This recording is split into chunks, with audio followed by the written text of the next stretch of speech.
हर दिन माधव दास उसी बुढ़िया के दरवाजे पहुंच जाते। देखिए दान की महिमा बता रहा हूं मैं आपको कलयुग में। अब माधव दास जब बुढ़िया के दरवाजे पहुंच जाते तो एक दिन वो पोता लगा रही थी अपने चौका में, और वो सबसे बड़ा कष्ट क्या था कि उसके पोता भी कोई नहीं था। बेटे की शादी हो गई थी, कोई बच्चा पैदा नहीं हुआ, और दुखी थी, और दुष्ट को तो भगवान दुख ही देते। माधव दास पर क्रोधित होके बोली, माधव दास बोले मैया कुछ तो दे दे। अरे कुछ न हो तो दो चार गालियां दे दे भिक्षा में। वो तो व्यंग में बोले महात्मा। उसने कहा अरे दुष्ट, इसका मतलब है तू गाली भी पसंद करता है। तो उसने वो पोता लेकर के माधव दास के मुंह पे मार दिया।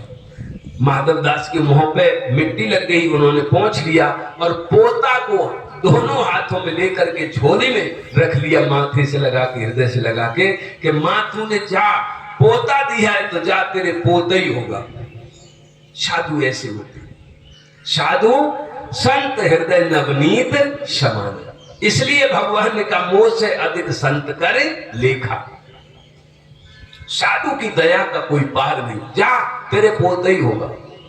और महात्मा को पोता को लेके आ गए, समुद्र में उस कपड़े को धुल लिया और बढ़िया से धुल करके उसे साफ करके उसकी फाड़ फाड़ करके बाती बना ली बट करके। और जो दीप दान कर जाते थे भगवान जगन्नाथ को, तो वो दीपों में तेल भरा रह जाता था, बाती खत्म हो जाती थी, वो सब तेल दीपों का इकट्ठा किया और इकट्ठा करके उस बाती को डाल करके और भगवान को दीप जला दिया। दीप भगवान, और भगवान से कहा प्रभु ये आज का दीप वो बूढ़ी मां की तरफ से है, इसे स्वीकार करना। तो देखो उसने तो दुष्टता से व्यंग से वो दहन दिया था, लेकिन वो पात्र की पास पहुंच गया, सुपात्र के पास पहुंच गया, उसने उसे भगवान के चरणों तक पहुंचा दिया। इधर तो वो दीप जला है, उधर उस बुढ़िया के हृदय में ज्ञान का प्रकाश जग गया और उसे ज्ञान हुआ कि भगवान के अलावा कोई अपना नहीं है। देखिए महात्मा को धोखे में भक्त को कुछ दे दिया और दुष्टता से दे दिया, वो भी कल्याण करेगा। इसलिए लिखा है संत से होए न कारज हानि। और किसी के लिए नहीं लिखा कि किसी से, इस व्यक्ति से कारज हानि नहीं होगी, लेकिन संत से कभी किसी प्रकार से कारज हानि होने वाला नहीं है। अगर श्राप भी देगा महात्मा तो भी तुम्हारा कल्याण होगा। क्यों कि परीक्षित महाराज को श्राप दिया, आगे कथा रही तो भी कल्याण हुआ। संत किसी तरह से, चाहे वो मार के कल्याण करे, चाहे पुचकार के कल्याण करे, साधु तो केवल कल्याण ही करता है और उसके पास कोई दूसरा काम नहीं। तो महाराज पात्र के पास वो दान पहुंच गया। तो इधर परीक्षित महाराज से धर्म कह रहा है कि केवल एक ही चरण बचा है महाराज, अब हमारा शेष दान। ये दान किसी सुपात्र के पास कलयुग में पहुंच जाएगा तो जो दान देने वाला है उसका स्वतः कल्याण हो जाएगा। अब कलयुग पर और क्रोधित हुए महाराज परीक्षित, अरे दुष्ट तुमने 3 चरण तोड़ डाले, तुमको तो नहीं रखना चाहिए। कहने लगा महाराज मैं आपकी शरण में आ गया, अब आप मुझे मारेंगे नहीं, लेकिन ये है कि आप यहाँ के राजा हैं और हम यहाँ प्रवेश करना चाहते, हमें ब्रह्मा जी ने भेजा है, मेरा समय आ गया, मेरा राज्य आ गया, मेरे भाइयों का राज्य खत्म हो गया। तो जो बारी बारी से सब भाइयों का राज्य बंटवारा किया भगवान ने, उस भगवान की सत्ता को आप नहीं रोकेंगे, आप धर्मात्मा राजा हैं, इसलिए मेरे लिए भी जगह बताए और मैं आपकी आज्ञा से जगह ग्रहण करूंगा। परीक्षित सोचने लगे ये गड़बड़ है, धर्म की जो हानि करे तो वो अच्छा आदमी तो नहीं है। उन्होंने कहा जाओ जहां धर्म है ही नहीं, अधर्म है, तो वही तुमको जगह दे देती है। तो उन्होंने कहा जहां वेश्यावृत्ति होती हो तुम वहां रहो, जहां शराब पी जाती हो, मदरा पान किया जाता हो तुम वहां रहो, जहां दूसरे की निंदा की जाती हो, झूठी गप्पे लड़ाई जाती तुम वहां रहो। इस तरह से सारे बुरे स्थान दे दिए महाराज परीक्षित ने। कलयुग ने कहा प्रभु एक कोई ऐसा भी स्थान दे दो।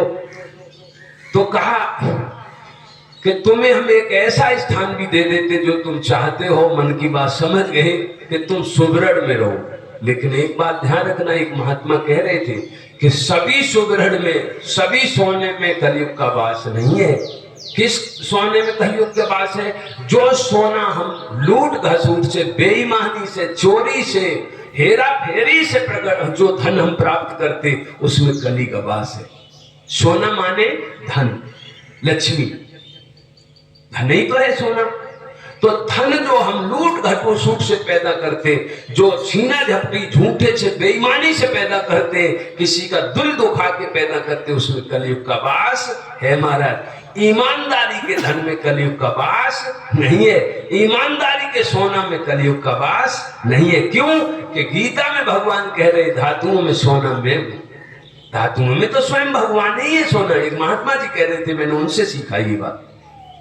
तो महाराज इस तरह से कलयुग ने जगत ले ली और पृथ्वी अपने स्थान पर चली गई, धर्म अपने स्थान पर चला गया, लुप्त हो गए, और कलयुग भी वहां से विदा हो गया, महाराज से जगह नहीं गई।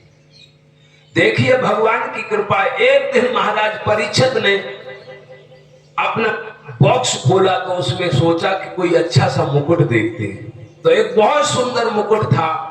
उस मुकुट को जब महाराज परीक्षित ने अपने सर पे धारण किया तो कलयुग को समय मिल गया, और कलयुग महाराज परीक्षित के सर पे निवास कर गया। और कलयुग जब परीक्षित के सर पे बैठ गया तो तुम जो समझ लियो, जब दिमाग पे बैठ जाते हो तो फिर दिमाग ही सब खेल है। और दिमाग को ही किसी ने डाइवर्ट कर दिया तो फिर कार किससे करोगे? अब वो दिमाग पे ही बैठ गया। और कलयुग जब भी बैठता है तो सर पे ही बैठता किसी के पे। अब कब कलयुग समझो बैठ गया? जब अच्छी बात तुम्हें अच्छी न लगे, धर्म का काम तुम्हें अच्छा न लगे, उसमें बुराई दिखने लगे, तो समझो मेरे सर पे अब कलयुग बैठा है। क्यों? कि वो धर्म की तरफ कभी जाने नहीं देगा। वो दूसरों की निंदा करने में और सुनने में अच्छा लगे, समझो मुझे कलयुग मुझे ग्रसित कर लिया है। दूसरे की बुराई करने में, दूसरों को दुख पहुंचाने में, दूसरों को हानि पहुंचाने में अगर आपको अच्छा लगे तो समझ लेना कलयुग मेरे ऊपर निवास कर लिया है। महाराज परीक्षित के ऊपर कलयुग सवार हो गया, बुद्धि बिगड़ गई। अब महाराज परीक्षित ने क्या किया कि जंगल में शिकार तो नहीं मिला, एक आश्रम में पहुंचे। समीक ऋषि वहां ध्यान में थे। महाराज परीक्षित प्यास से व्याकुल थे। महाराज जी को ध्यान में देखा तो परीक्षित महाराज की बुद्धि बिगड़ गई। उन्होंने कहा, अच्छा ये पाखंडी ने हमको देख के आंख बंद कर ली। इसको पता नहीं कि मैं ही राजा हूं, मैं ही प्रजा का पालन करता हूं। मेरी प्रजा में रहते हुए और मेरे ही लिए इसके दिल में सम्मान नहीं, मुझे ही देख के ये मुंह चुरा रहा है, आंख चुरा रहा है।